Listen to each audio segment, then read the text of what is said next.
¿Qué tal, chicos? Buen día. Vamos a iniciar con la sesión número 9.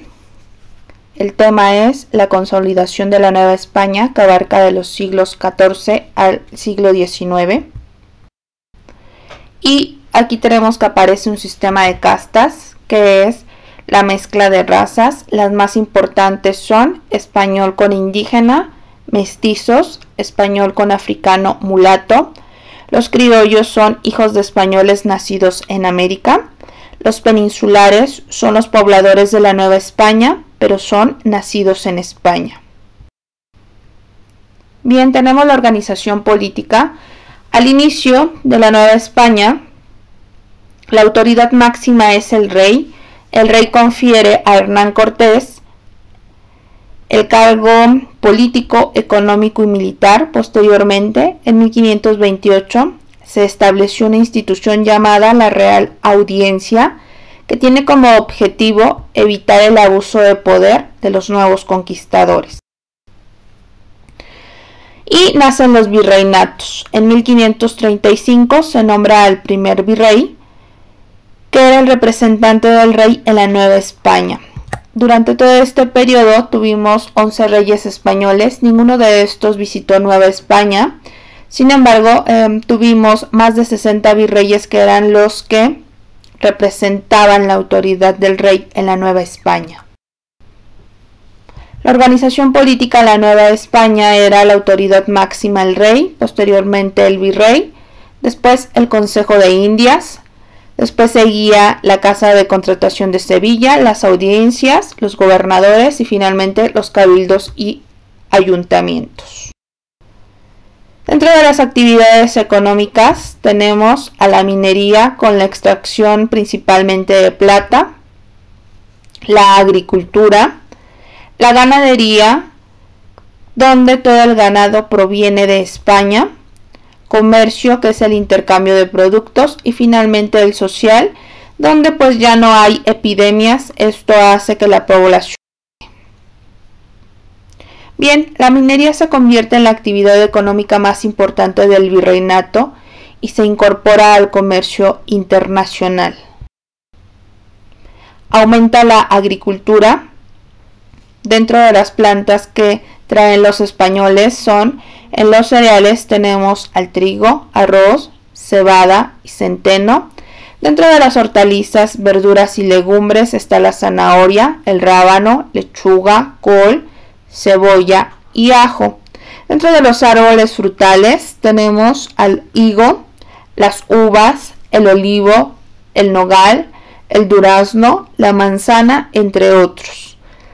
Y para poder producir los textiles tenemos el lino, algodón, el cáñamo, la morera, que es para criar al gusano de seda. Dentro de la ganadería tenemos que en Tenochtitlan el único animal que existía era el xoloescuincle. Entonces se introducen los caballos, los borregos, las gallinas, las vacas, las cabras y los cerdos. Todo el animal de ganado viene de España y se ocupa para el trabajo y para la alimentación. En el siglo XVI la producción ganadera tiene un incremento bastante importante y como consecuencia el precio de la carne y sus derivados son accesibles para la mayoría de la población. Esto trae consigo la transformación de la dieta, ya que los nativos ahora incorporan a su alimentación las carnes. La crianza de borregos permite una importante producción de lana, lo que posibilita la fabricación de telas. El caballo es muy importante ya que influye en la vida cotidiana. Se ocupa para el transporte, para la carga, para los cultivos, para transportar el comercio. También lo ocupan para los torneos, corridas de caballos, corridas de toro, etc. El comercio es muy importante. Tenemos el interno y el externo. Dentro del interno tenemos que la producción se vendía en tianguis y plazas. Su distribución era por medio de los arrieros. Los arrieros tendrían que ser hombres fuertes, ya que estaban en riesgo de que fuesen asaltados. El tabaco, el alcohol, los naipes y el pulque estaban bajo el control de la corona. para obtener el pago de sus impuestos. Se formaron consulados que regulaban el comercio en las ciudades principales. En el externo pues tenemos que se encargaba de colocarlos España y se enfrentaban a riesgos importantes como la piratería y el contrabando. Aparece la Santa Inquisición, que como ya lo veíamos cuando vimos el tema de Europa y Edad Media, en donde la Inquisición se encarga de combatir la herejía, la brujería y la blasfemia, principalmente todos aquellos dogmas que estén en contra de la Iglesia o de las creencias de la Iglesia, y se basaba en torturas crueles. Esto era en Europa. En Nueva España, el 25 de enero de 1569, se ordena el Santo Oficio de México y el Perú. Sin embargo, solamente en la Nueva España se exhibe públicamente a la vergüenza pública a los acusados con una túnica en la que se estampa el delito. Esta túnica se llama San Benito y pues no tiene mayor relevancia. Aparece el arte barroco, que digamos que es la contraparte del gótico. Recordemos que en el arte gótico se exaltan las figuras geométricas, son más cargadas. Dentro del arte barroco se exalta la belleza humana, se pintan las divinidades con rostros humanos, los ángeles, los santos. Y dentro de la arquitectura pues podemos apreciar principalmente las iglesias que están en la Ciudad de México y en la Ciudad de Puebla. Dentro de la literatura y la música tenemos a Carlos de Sigüenza, a Bernardo Balbuena y a Sor Juana Inés de... Entramos al siglo XVIII, también llamado el siglo de la Ilustración y el siglo de las luces, donde aquí se impone la razón sobre la ignorancia y la superstición, además de modernizar los estados, pero sin dejar de ejercer el poder absoluto. Aparecen las reformas borbónicas muy importantes, introducidas por Carlos III, llamado así porque proviene de la familia de los Borbones. Con estas reformas borbónicas se crea un ejército profesional, se reforman las leyes eclesiásticas, en donde se van a expulsar a los jesuitas, ya que eran los maestros de los novohispanos y ellos impulsaban ideas de libertad, además de que primero obedecían al Papa antes que al rey. Entonces por eso son expulsados, les dan un año para salir de las tierras. Después aparecen las reformas fiscales, en donde se van a pagar más impuestos, se potencia el libre comercio, hay un auge importante en la educación, se crean escuelas y se crean academias, además de que se ofrecen becas, y se crea la Escuela de Bellas Artes y el Colegio de Minería. Bien, después de las reformas borbónicas, tenemos la organización geográfica en cómo queda la Nueva España. Primero se decían, se había pensado que fueran 12 intendencias, sin embargo finalmente quedan en 16 intendencias. ¿Qué son las intendencias?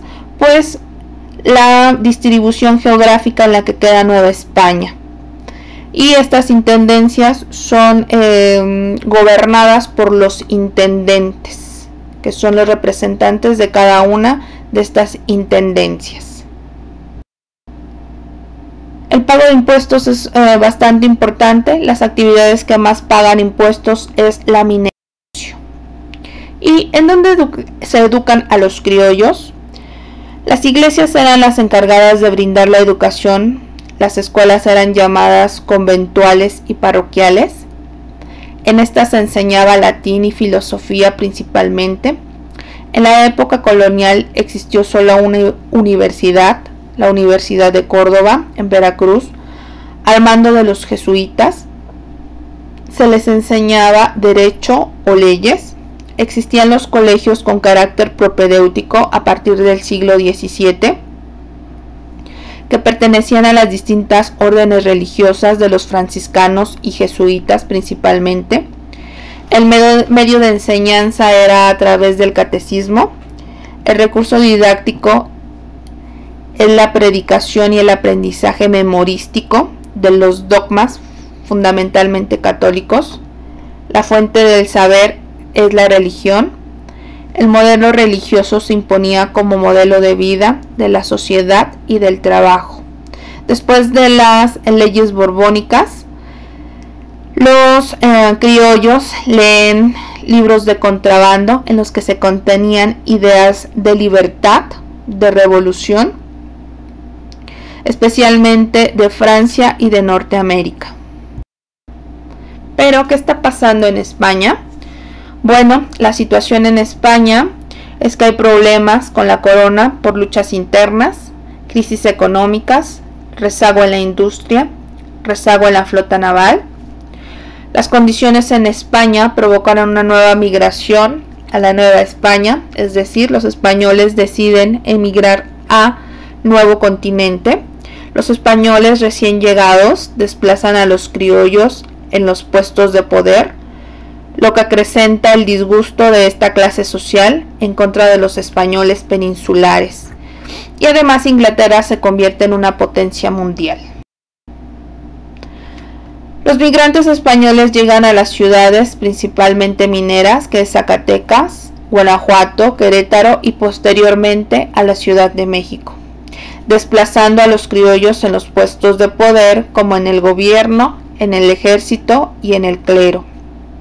Una de las causas de sublevación y descontento de los criollos. Aparecen las tensiones sociales provocadas por la sobrepoblación, los salarios son muy bajos, aumentan los precios de la canasta básica, la migración de los campesinos a las ciudades, dejan sus lugares de nacimiento para ir a buscar una modernidad a las ciudades. Los criollos son desplazados de sus puestos de poder, aparecen los fueros y además de los altos impuestos con las leyes borbónicas.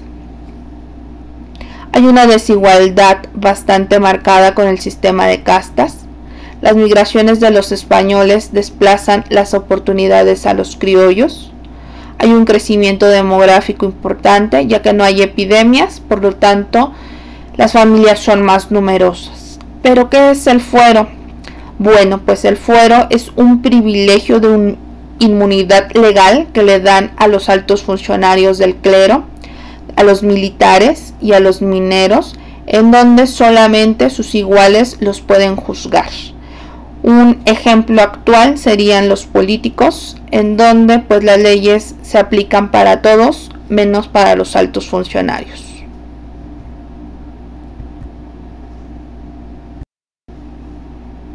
¿A quién va a beneficiar estos conflictos? Bueno, pues principalmente a los hacendados y a los comerciantes. Los hacendados se apropian de las tierras que no tienen dueños, lo que hace que se enriquezcan más. Por lo tanto, crecen las haciendas y los latifundios. Con el abandono de los pueblos, los indígenas, la población de esta casta prácticamente desaparece. Y nos da como resultado los antecedentes de la independencia. Con el abandono de los pueblos indígenas, la población está desapareciendo. Las rebeliones de los indígenas, los pinas en Sonora, los coras y huicholes en la zona de Nayarit, y además de las reformas borbónicas. El descontento de los criollos por su condición de segunda clase, además de que crece en ellos una identidad o un nacionalismo.